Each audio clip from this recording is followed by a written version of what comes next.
So we're going to look at the crime scene today, and specifically searching the crime scene. First things first, what is a crime scene? This is the beginning point for obtaining evidence which will be used by the crime scene investigator, forensics experts, all the way into the court. A thorough investigation of the crime scene must be completed. It has to be thorough so you don't miss anything, which comes into the next question. What are some mistakes that can be made at this point in the investigation?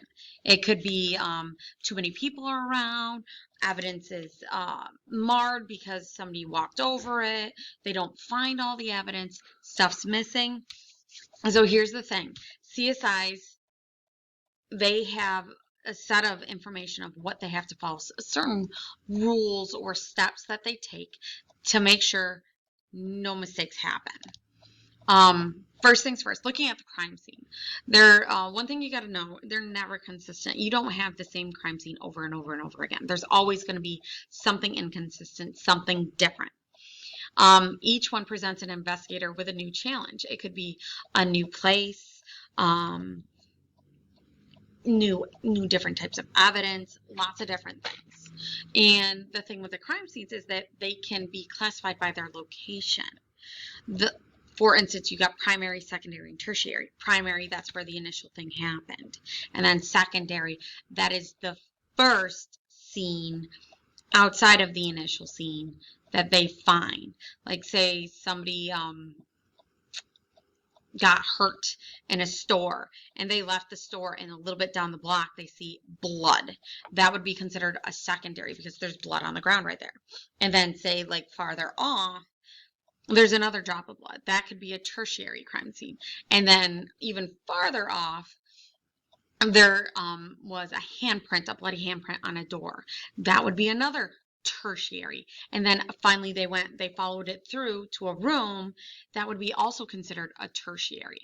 So the secondary is just the second location that they find. It could be, like I said, drops of blood. It could be a body dump, something like that.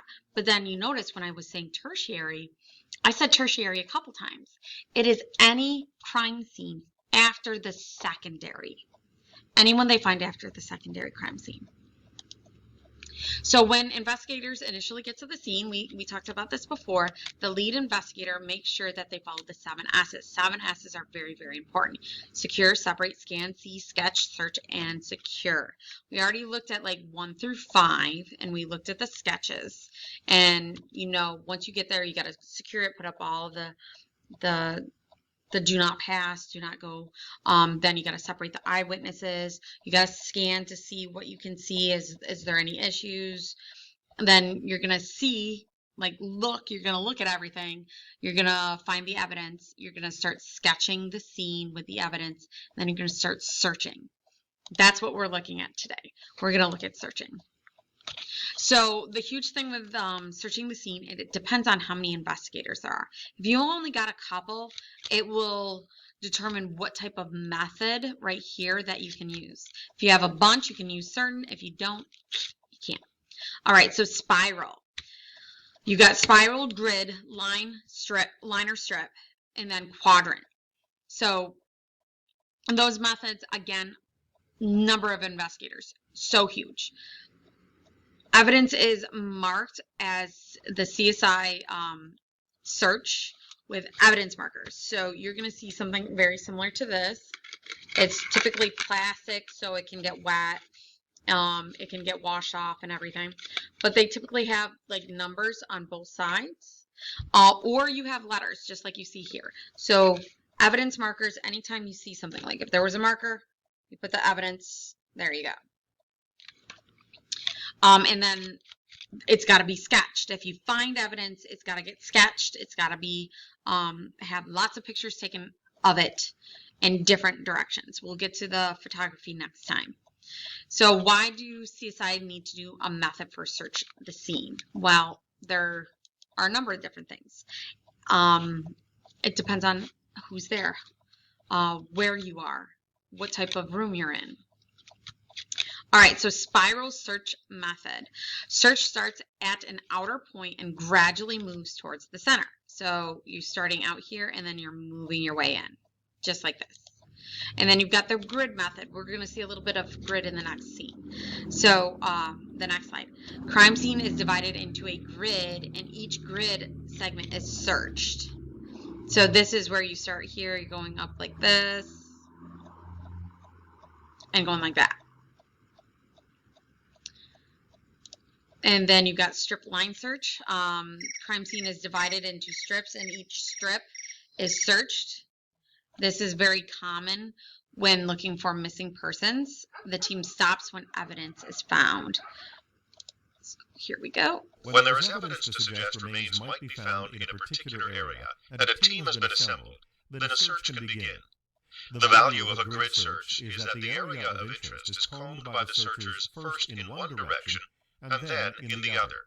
This ensures the entire area will be covered twice, minimizing the chance that anything will be overlooked. The search team members form a straight line and stay no more than an arm's length away from each other at all times. Searchers should proceed slowly and stay in formation so that all members of the team advance together.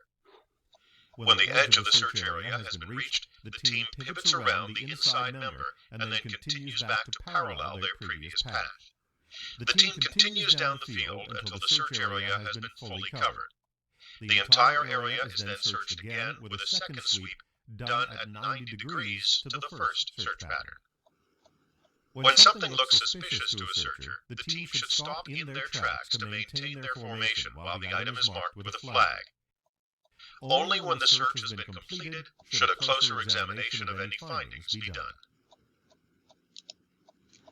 Okay. So the quadrant, this is a scene is divided into quadrants or zones, and each quadrant is searched. And the quadrants can be quadrant. So you can have the 4 quadrants, and then you can split that into 4 quadrants. It depends on the size of the scene also. Okay, so today you will practice searching a crime scene with a team of investigators. So this is not, okay, we're not doing this. You are going to be doing your own scene.